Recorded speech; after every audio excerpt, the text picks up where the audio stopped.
Have you gathered more information on the victim? Follow me this way.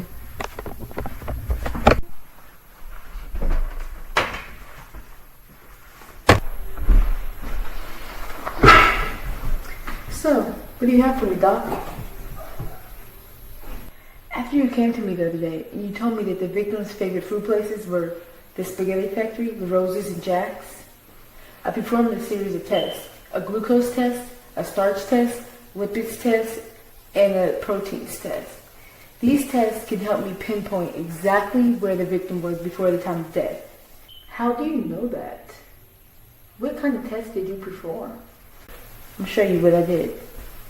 Before I talk about my test experiments, I will go into detail about the functions and characteristics of the 4 organic macromolecules. Glucose. Elements of glucose are carbon, hydrogen, oxygen. The monomer of glucose would be monosaccharides. The polymer would be polysaccharides. Examples of this would be sugar. Lipids. The elements in lipids are carbon, hydrogen. Monomer in lipids is fatty acids. Polymer in lipids would be glycerols. Examples of this would be fatty acids or steroids. Proteins. Elements in proteins are carbon, hydrogen. Monomer in proteins are amino acids. And a polymer in proteins are polypeptides. Examples of this would be meat, chicken, beans, fish, or shellfish. Now I will go into detail about the procedures I took to determine where the victim was before they died. To perform the lipid test, I had to draw 4 squares onto a brown paper bag.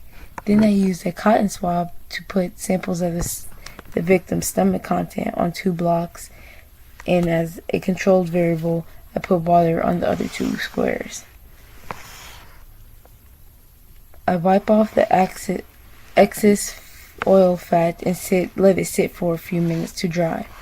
Once dry, if the stomach contents leave a residue behind that can be best seen held to a light, then there was lipids inside the victim at the time of death. That was a positive test result. For the protein test, I had to put samples of the victim's stomach content into a test tube, and as a controlled variable in a separate test tube, I put a liquid inside of that did not contain proteins, which was water. I added about 2 millimeters of Burnett's regine to the test tube with the victim's stomach acid in it. And if this were to be a positive test result, it should have turned a purple or pink, but it didn't. So the victim did not have proteins inside of his body at the time of death. To perform the glucose test, I had to put 2 milliliters of stomach contents into a test tube once more. I added 1 milliliter of Benedict regine, this solution will look blue. I put the test tube in a warm boiling water and let it sit for a few minutes. If this is a positive test, then the solution should turn to an orange or red brick color. And it did. So the victim did have glucose inside of her system at the time of death. To perform the starch test, I had to put 2 milliliters of stomach content solution to a test tube, and I added 3 drops of iodine. This was a positive test result because the color of the iodine in the stomach contents turned to a black blushish color. This indicated a positive test result.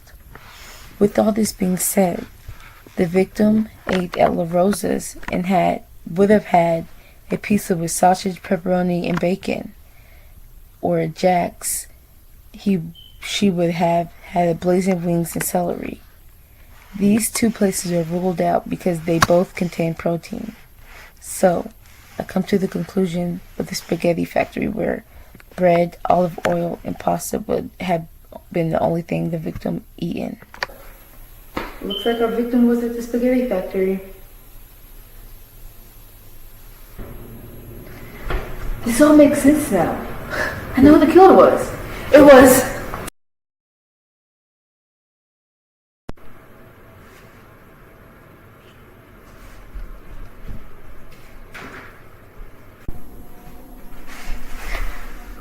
I'm Delilah Terry, and thanks for watching.